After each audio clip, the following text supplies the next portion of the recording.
Welcome back to my channel. Today we are going to be doing another quick, easy recipe. This one you guys have been asking me about for a long time, and it is the gluten-free, corn-free tortilla wraps.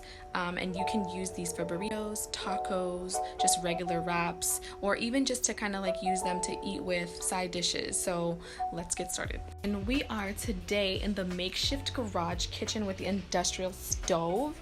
So bear with us. So let's get to these ingredients. Only two ingredients you really need for this recipe are a cup of quinoa. Actually, for this recipe, we're going to use a cup and a half of quinoa. White quinoa and water. We will be using 1 cup and 1/2 of water as well. So as far as utensils and things you're going to need, I have a blender, so you can use any kind of blender you want. This is the Vitamix. You'll need a ladle to scoop out the batter and pour it into the pan. And then you will need a non-stick pan for this. So if you don't want to use a non-stick pan, you can totally use a cast iron. I love cast irons, but you will need to use a little tiny bit of oil for the cast iron. And then we have our herbs and spices. These are totally optional, but we have some sea salt here, some black pepper, and these are just giving you some ideas. I love thyme, garlic powder, oregano, red chili pepper, and I also have some dried parsley. So just feel free to mix and try different things that you think you may like, herbs and spices, but they need to be dried. Don't add any other wet ingredients or it could mess up the recipe. So I have some rinsed quinoa here. You're supposed to rinse it before you use it or before you cook with it. So I just rinsed it and I'm gonna put it in the Vitamix. Next, I'm gonna pour the water in. Okay, so we're gonna turn it on and let's just put it on smoothie and let's get it going.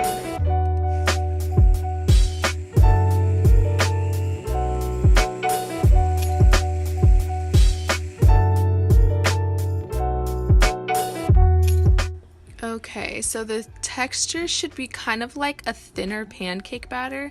I'll show you in a second. So I didn't add any spices to it yet, but this is basically like the texture it should be. Okay. I'm pouring it all in here because I'll mix it in this big cup and then use the ladle to scoop it out into the pan. So I am gonna add about a teaspoon of sea salt to the batter. Mind you, this batter is going to make about 10 to 12 wraps-ish, depending on how big you make them.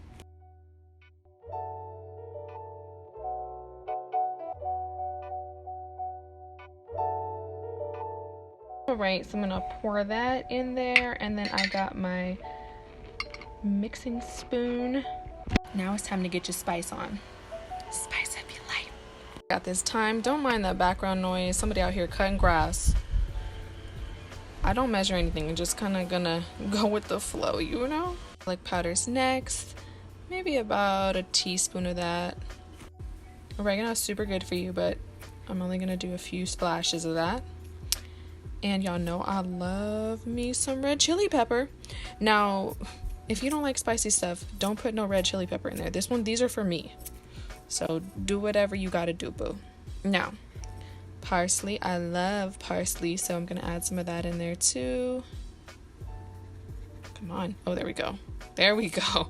Now we're gonna stir it up. Now you could have mixed these in the blender, but then it blends up all of the ingredients to where they're just really small. It would still taste good, but I like to be able to like see some of the spices too. So this is my way. So do you see the texture of this here? This is how it should be. It is like runny, but still kind of thick, kind of like pancake batter.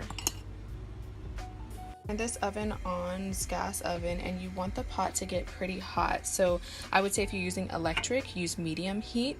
Don't go too hot because it'll burn them too fast. You also don't want it to be too low of a heat either, because then it will kind of start sticking to the pan. So make sure it's on medium heat. That's the best setting for these. So if you're not sure that your pan is going to work without using any oil, I would test a little bit of the batter on there first before you pour a bunch on. So I already did that. It's totally fine. Works great. Here's where your ladle is going to come in handy. I do about a full spoon. Gonna move it to the center here. Pour it, and then you're going to use the ladle to basically make it bigger. Now you can continue to make it bigger if you want, but I think that's good for me. And on here for about a minute, and as you can see, it's going to start to form these little bubbles here. That means it's already time to flip it. And you'll also notice too that when it's ready, it'll start to lift on its own. So here, it already lifted on its own. Got my spatula, gonna flip it, and there we go. Now we just leave this on here probably for about another like 30 seconds or so. Obviously, like lift it up and kind of check to see how brown you want them. Some people like them a little more crispier. You can leave them on longer if you want them to be crunchy. Or if you want them to be soft, you just would not keep them on as long. So I'm gonna put them on a plate here. This was the bottom of it. You can see all the herbs and spices in them, and they're super pliable. They move easily. You can use them for anything. I just laid another one. So like I said, this batter will make about 10 or more. Lift this one up now. Look at, they look like little pancakes. So I'm feeling a little experimental, and I'm gonna try this on the cast iron without any oil first, because I just did a little bit of it and it actually works fine. So let's see how it goes. This big boy is done. And you don't need to put anything in between these. They won't stick to each other, but you can put some parchment paper if you want to store them for later in between each other in the fridge. FYI, I wouldn't use it on the cast iron without any oil because they'll probably break, but it'll still work. Like, I mean, it's still working, but you just got to be extra careful when lifting it. That's all. Here's another one. I'm making some of them a lot bigger just so you guys can see some of the size proportions that you can use. Okay, so we're gonna test this one out with a little bit of oil. Don't overdo it, y'all. I'm using a little bit of grapeseed oil. This should be enough for a few wraps. Make sure it gets spread around all throughout the pan. I'm gonna do a littler one on the cast iron with the oil on it.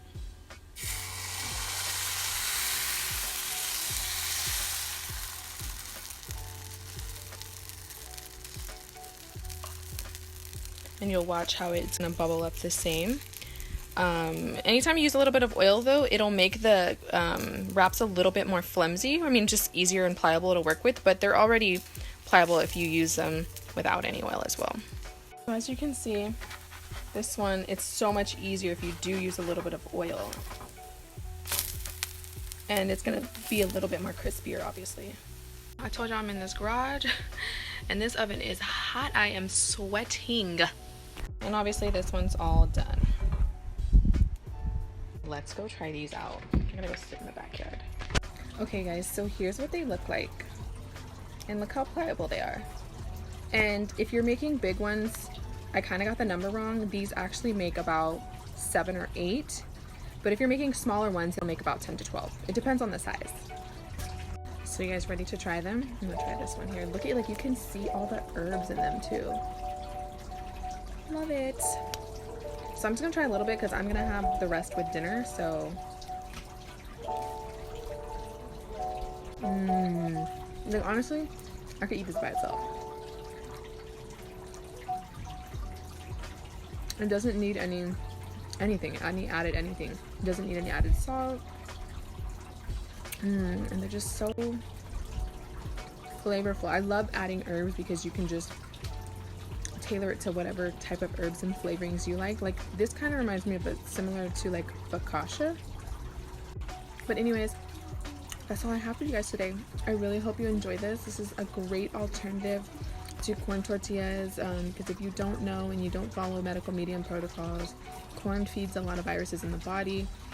And also, I don't do any gluten because gluten also feeds a lot of viruses in the body and causes a ton of inflammation. And when I healed myself from my autoimmune disease, I cut out those things, and it was really hard for me to find wraps. So I remember a while back I had found a recipe for pancakes that used quinoa, and I was like, what if I make wraps, savory wraps out of quinoa? And that's how I came up with this.